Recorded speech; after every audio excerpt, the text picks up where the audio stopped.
Hello વિદ્યાર્થી મિત્રો, નમસ્કાર. ધોરણ 12 અર્થશાસ્ત્ર પ્રકરણ નંબર 7 વસ્તી. વિદ્યાર્થી મિત્રો, આગળ આપણે વસ્તીના વલણો તથા ઊંચા જન્મદરના કારણો અને નીચા મૃત્યુદરના કારણોની આપણે વિસ્તૃત ચર્ચા કરી. આમ જોઈએ તો આ પ્રકરણ ખૂબ ટૂંકું છે, જેમાં 5 વલણો, ઊંચો જન્મદર, નીચો મૃત્યુદર અને છેલ્લો પ્રશ્ન વસ્તી નીતિ. વિદ્યાર્થી મિત્રો, ખૂબ જ ટૂંકું પ્રકરણ હોવાને કારણે આમાંથી તમે સરસ રીતે સારું એવું વાંચન કરીને જેટલા માર્ક્સનો ભારાંક હોય એ પૂરેપૂરા માર્ક્સ તમે આમાં કવર કરી શકો છો. વિદ્યાર્થી મિત્રો, આગળના જે પ્રશ્નોની આપણે વાત કરી તે મુજબ ભારતમાં વસ્તીનું કદ મોટું છે અને વસ્તી વૃદ્ધિનો દર પણ ખૂબ ઊંચો છે અને એ માટે જવાબદાર પરિબળો અને કારણોની આપણે વિસ્તૃત ચર્ચા કરી. પણ ભારતમાં આ ઊંચો વસ્તી વૃદ્ધિ દર અને વસ્તીનું આ મોટું કદ, એના માટે કંઈક વિચારવું એ જરૂરી છે. આ વસ્તીને નિયંત્રિત કરવી જરૂરી છે કે જેના દ્વારા તેનો લાભ દેશના આર્થિક વિકાસને વધુ પ્રમાણમાં પ્રાપ્ત થાય. એ માટે ભારતમાં વસ્તી નીતિનો અમલ કરવામાં આવ્યો કે જેના દ્વારા ભારતમાં આ વસ્તી વૃદ્ધિના દરને નીચો લાવી શકાય અને ઊંચા વસ્તીના કદને નિયંત્રિત કરી શકાય. એવા હેતુથી ભારતમાં વસ્તી ઘટાડવા માટેના સરકારે કેટલાક ઉપાયો અમલમાં મૂક્યા છે અને કેટલાકના સૂચનો કરવામાં આવ્યા છે. તો આપણે વાત કરવાની છે એ પ્રશ્નની, વસ્તી નિયંત્રણના ઉપાયો. આમ તો આ પ્રશ્ન ટૂંકનોંધ તરીકે તમને 3 ગુણમાં પૂછી શકે છે, પરંતુ ઘણી વખત આ જ પ્રશ્ન તમને 5 ગુણ માટે પૂછી શકે છે. એટલે દરેક વિદ્યાર્થી આ પ્રશ્ન ખાસ તૈયાર કરે. આપણે વસ્તી નિયંત્રણના ઉપાયો જે 5 પ્રકારના આપેલા છે એ દરેક વસ્તી નીતિના ઉપાયોનો આપણે ધ્યાનપૂર્વક અભ્યાસ કરીએ. સૌથી પહેલું, વસ્તીને નિયંત્રણમાં લાવવા માટે જે સૂચન થયું છે એમાંનો પહેલો ઉપાય છે લોક જાગૃતિ અને શિક્ષણ.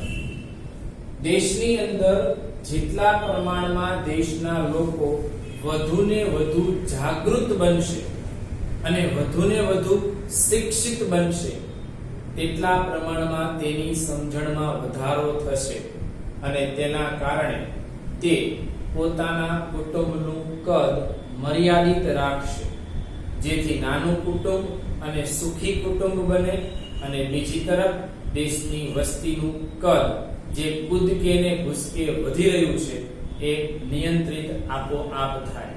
એના માટે આ સૌથી પહેલો અને મહત્વનો મુદ્દો છે કે લોક જાગૃતિમાં વધારો થવો જોઈએ અને શિક્ષણમાં સુધારો આવવો જોઈએ. તેમાં પણ ખાસ કરીને સ્ત્રી શિક્ષણમાં વધારો થાય એ ખૂબ જરૂરી છે અને મહત્વનું પણ ગણવામાં આવે છે. આપણે જોઈએ તો જન્મદરને જો નીચો લાવવો હોય તો તેના માટે સમાજના દરેક વર્ગ અને દરેક લોકો નાના કુટુંબનું મહત્વ સમજે એ જરૂરી છે અને એ નાના કુટુંબનું મહત્વ લોકો સુધી પહોંચે એ પણ ખૂબ જરૂરી છે. જો જન્મદરને નીચો લાવવો હોય તો દરેક વ્યક્તિ નાના કુટુંબનું મહત્વ સમજે અને તેનો અમલ કરે તે ખૂબ જરૂરી છે. આ માટે લોકોમાં શિક્ષણનો પ્રચાર કરવો જોઈએ. લોકોમાં એ બાબતનો શિક્ષણનો પ્રચાર કરવો જોઈએ અને ખાસ કરીને સ્ત્રી શિક્ષણ અંગે સમાજ વધુ જાગૃત થાય એ જરૂરી છે. જો સ્ત્રીઓ વધુને વધુ શિક્ષણ મેળવેલી હશે તો એ પોતાના કુટુંબના કદને નાનું જ રાખશે, એ ઓછા બાળકોને જન્મ આપશે. આગળના મુદ્દાઓમાં આપણે વાત કરી કે સ્ત્રી શિક્ષણ અને બાળકોની સંખ્યા વચ્ચે વિરોધાભાસી વલણ જોવા મળે. જેમ સ્ત્રીનું શિક્ષણ ઊંચું તેમ એ ઓછા બાળકોને જન્મ આપે, જેમ સ્ત્રી શિક્ષણ નીચું એમ એ વધુ બાળકોને જન્મ આપે છે. એટલે સ્ત્રી શિક્ષણ અંગે ખાસ ફેલાવો થવો જરૂરી છે. એટલે સમાજ એ બાબત અંગે વધુ જાગૃત થાય કે વધુ ને વધુ પ્રમાણમાં સ્ત્રીઓને શિક્ષણ પૂરું પાડે. ઉપરાંત આ માટે સંદેશા વ્યવહારના વિવિધ માધ્યમો દ્વારા વસ્તી શિક્ષણ પરના ખાસ કાર્યક્રમો પ્રસારિત કરવા જોઈએ. જે ધારાવાહિક કાર્યક્રમો હોય, અઠવાડિયે, 15 દિવસે કે મહિને એક વખત આ પ્રકારના વસ્તી શિક્ષણ અંગેના વ્યાખ્યાનો કે લેક્ચરો વગેરેના કાર્યક્રમો ગોઠવીને જાહેર જનતા સુધી, જાહેર સમાજ સુધી એ સંદેશાઓ મોકલી શકાય છે, તેની જાણકારી આપી શકાય છે. ઉપરાંત શાળા અને કોલેજોમાં નિષ્ણાંત વ્યક્તિઓના વ્યાખ્યાનો, નાટક, એનું મૂક અભિનય કે ગીતો દ્વારા જાગૃતિ પણ લાવી શકાય છે. ટૂંકમાં શિક્ષણનો ફેલાવો જેટલા પ્રમાણમાં વધારે થશે તેટલા પ્રમાણમાં વધુ અને વધુમાં વધુ લોકો જાગૃત થશે, અને જેમ એ લોકોમાં જાગૃતતા વધશે તેમ વસ્તીના કદને નિયંત્રિત કરી શકાશે. ભારતમાં વસ્તી નીતિ 2000 માં મહિલાના વિકાસ ઉપર ભાર મૂકવામાં આવ્યો છે, અને એ બાબત અંગે એક વસ્તી શાસ્ત્રીએ જણાવ્યું છે કે શિક્ષણ એ સંતતિ નિયમનનું સર્વશ્રેષ્ઠ સાધન છે. સંતતિનું નિયમન કરવું હોય તો શિક્ષણ એ જ સર્વશ્રેષ્ઠ સાધન છે. ઘણી વખત આ ટૂંકા પ્રશ્ન તરીકે તમને પૂછી શકે છે. એટલે વિદ્યાર્થી મિત્રો, આ વસ્તી નિયંત્રણના ઉપાયોમાં આપણો પહેલો ઉપાય છે કે લોક જાગૃતતા વધે અને વધુને વધુ લોકો, ખાસ કરીને સ્ત્રીઓનું શિક્ષણનું સ્તર વધે, એના પર સમાજે કામ કરવું જોઈએ. તો આપણે વસ્તી ઉપર નિયંત્રણ મેળવી શકીશું. બીજો ઉપાય છે કુટુંબ નિયોજન કાર્યક્રમોની અસરકારકતા. કુટુંબ નિયોજન કાર્યક્રમોની અસરકારકતા. કુટુંબ નિયોજન એટલે શું? તો કુટુંબ નિયોજન ની આપણે વાત કરી આગળ, નીચા મૃત્યુ દરના કારણોમાં કુટુંબ નિયોજનનો આપણે અભ્યાસ કર્યો કે આયોજિત માતૃત્વ અને પિતૃત્વ દ્વારા કુટુંબના કદને મર્યાદિત રાખવું અને બે બાળકો વચ્ચેનો સમયગાળો નક્કી કરવો અને એક નાનું કુટુંબ, સુખી કુટુંબ, એ બાબતોને ધ્યાનમાં લેવી, આ કુટુંબ નિયોજનનો મેઇન ઉદ્દેશ છે. તો એ કુટુંબ નિયોજનનો એક કાર્યક્રમ વધુ અસરકારક બનાવવા માટે લોક શિક્ષણની સાથે સાથે કુટુંબ નિયોજનની સેવાઓ અને સવલતોમાં પણ વધારો કરાયો છે.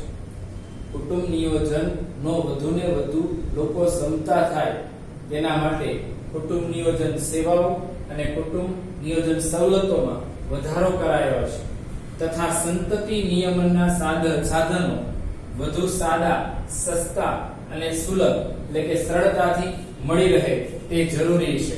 એ માટે સરકારે હાલ અનેક પ્રયત્નો કર્યા છે કે આ બાબત અંગે સંતતિ નિયમન કરી શકાય. 2000ની વસ્તી નીતિમાં કુટુંબ નિયોજન કાર્યક્રમમાં સરકારે ફેરફાર કરીને વંધ્યીકરણને અપાતા વધુ પડતા મહત્વને ઘટાડીને અનૈચ્છિક ગર્ભધારણને અટકાવવા માટે અન્ય સલામત પદ્ધતિઓ પર ભાર મૂકવામાં આવ્યો છે. ભારતની અંદર 2000ની વસ્તી નીતિમાં સરકારે કુટુંબ નિયોજનમાં જે લોકો સમાજમાં જાગૃત વ્યક્તિઓ છે અને પોતે વધુ બાળકોને જન્મ આપવા ન માંગતા હોય તો એવા વ્યક્તિઓ વંધ્યીકરણ કરાવે છે. તો એના સ્થાને એવા બીજા ઘણા બધા જે અનૈચ્છિક ગર્ભધારણ ન રહે એ માટેના બીજા ઘણા એના ઉપાયો છે. તો એ ઉપાયોનો અમલ થાય એના પર સરકારે આ વસ્તી નીતિમાં ભાર મૂક્યો છે, એટલે કે એની સલામત પદ્ધતિઓ પર ભાર મૂક્યો છે.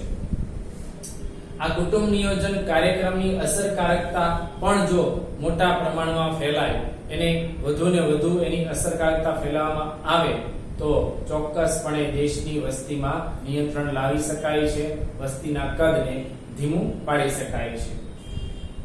ત્રીજો ઉપાય છે મહિલાઓની લગ્ન વય અને દરજ્જામાં વધારો કરવો. મહિલાઓની લગ્ન વય અને દરજ્જો બંનેમાં વધારો કરવો. લગ્ન વય પણ વધારવી અને સમાજમાં એનો દરજ્જો પણ ઊંચે લઈ જવો, એમાંય વધારો કરવો. તો એના દ્વારા પણ કુટુંબના કદને મર્યાદિત રાખી શકાય છે અને વસ્તીના કદને ધીમું પાડી શકાય છે. લગ્ન માટેની વયમાં કાયદા દ્વારા વધારો કરી ખાસ મહિલાઓ માટે લગ્ન વય વધારી ને જન્મદરમાં ઘટાડો નિપજાવી શકાય છે. જો મહિલાઓની લગ્ન વય ઊંચે લઈ જવામાં આવે તો મહિલાઓનો પ્રસૂતિ કાળ ટૂંકો બને છે. એટલે કે 15 વર્ષથી 49 વર્ષ વચ્ચેની જે સ્ત્રીઓ છે એ બાળકોને જન્મ આપી શકે. જો મહિલાઓની લગ્ન વય હજી થોડી ઊંચે લઈ જવામાં આવે, હાલના તબક્કે સરકારે 18 વર્ષ જે 2000 ની વસ્તી નીતિ છે તે મુજબ 18 વર્ષથી ઉપરની વ્યક્તિ સ્ત્રી લગ્ન કરી શકે છે. તો એ લગ્નની વય મર્યાદા 18 વર્ષથી વધારીને 20 કે 21 વર્ષ કરવામાં આવે તો એ સ્ત્રીઓનો પ્રજનન કાળ ટૂંકો બને છે, જેથી તે ઓછા બાળકોને જન્મ આપે. તેના દ્વારા પણ સામાન્ય રીતે વસ્તીના કદને ઘટાડી શકાય છે. 2000 ની વસ્તી નીતિમાં મહિલાઓ માટે લગ્નની 18 વર્ષની વયના સ્થાને શક્ય હોય તો 20 વર્ષ થાય એવા પ્રયત્નો માટે પ્રોત્સાહન અપાયું છે, પણ હજી સુધી એમાં કોઈ ખાસ નિર્ણય લેવાયો નથી. હાલમાં મહિલાઓની લગ્નની વય 18 વર્ષ જ નક્કી છે. સમાજમાં સ્ત્રીઓના દરજ્જામાં વધારો કરવામાં આવે તો પણ જન્મદર ઘટી શકે છે. સ્ત્રીઓના સમાજમાં દરજ્જો ઊંચો લઈ જાય તો પણ એનો જન્મદર ઘટાડી શકાય છે. સ્ત્રીઓને પુરુષોની તુલનામાં શિક્ષણ અને રોજગારીની સમાન તક આપવામાં આવે તો આવી સ્ત્રીઓ પોતાના કુટુંબનું કદ કેવું રાખે છે? સીમિત રાખે છે. કારણ કે એને પણ પોતાના સમજણ મુજબ, પોતાના શિક્ષણ મુજબ એને ખ્યાલ જ હોય કે કુટુંબનું કદ કેવડું રાખવું. એટલે જે શિક્ષિત વર્ગની સ્ત્રીઓ હશે એ ચોક્કસપણે પોતાના કુટુંબના કદને સીમિત રાખશે. એટલે મહિલાઓની લગ્ન વય અને સામાજિક દરજ્જો એનો ઊંચો લઈ જવામાં આવે તો પણ જન્મદર ઘટાડી શકાય છે અને વસ્તીના કદને નિયંત્રિત કરી શકાય છે.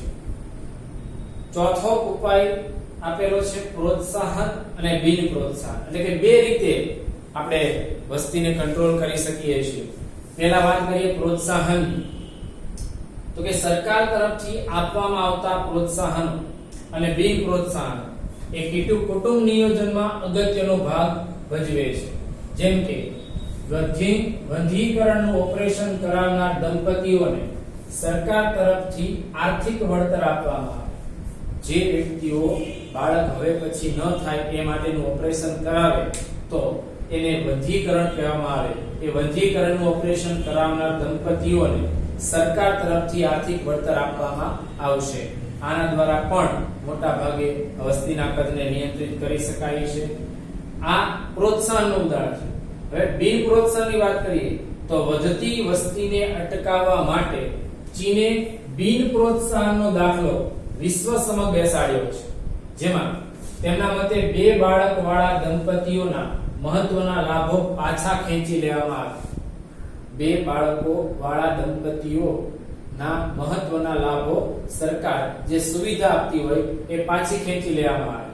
જો કે થોડાક સમયથી તેમાં છૂટછાટો પણ આપવામાં આવી હતી.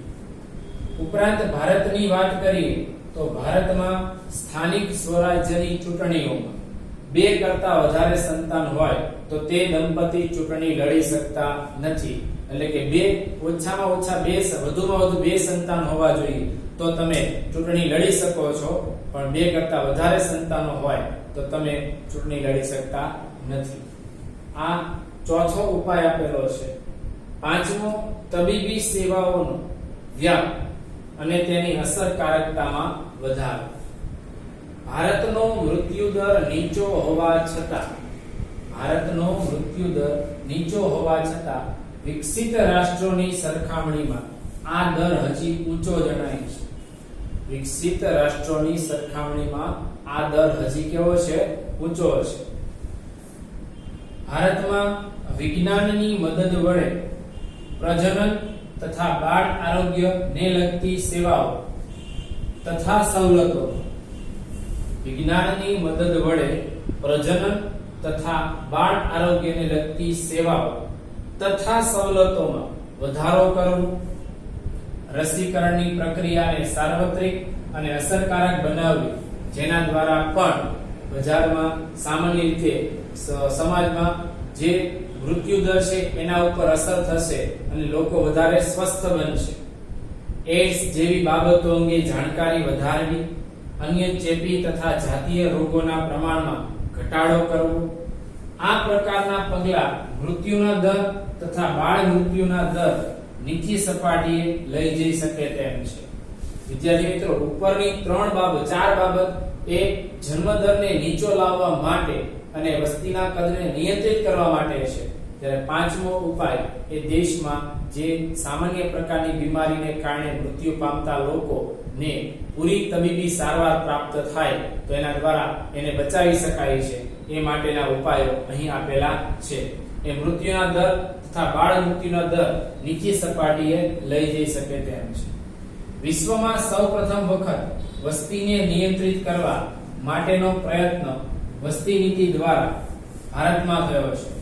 વસ્તીને નિયંત્રિત કરવા માટેનો પ્રથમ પ્રયાસ ભારતે કર્યો છે વસ્તી નીતિ દ્વારા.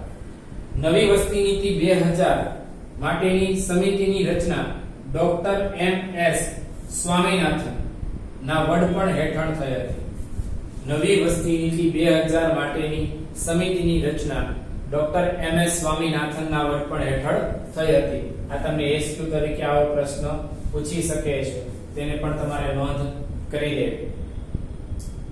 અને આગળ વસ્તી નીતિના વિવિધ પગલાંને કારણે સમાજ કલ્યાણની ઊંચી સપાટી પ્રાપ્ત થઈ શકશે અને વસ્તી વધારા સામે સ્વયં જાગૃતિ લાવી શકાય છે.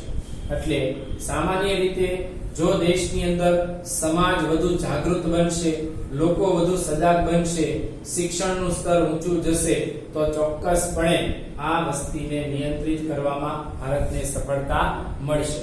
વિદ્યાર્થી મિત્રો, અહીંયા આપણું 7મું પ્રકરણ એટલે કે વસ્તી પૂર્ણ થાય છે. આવતા વિડિયો લેક્ચરથી આપણે નવા પ્રકરણ સાથે ફરીથી મળીશું.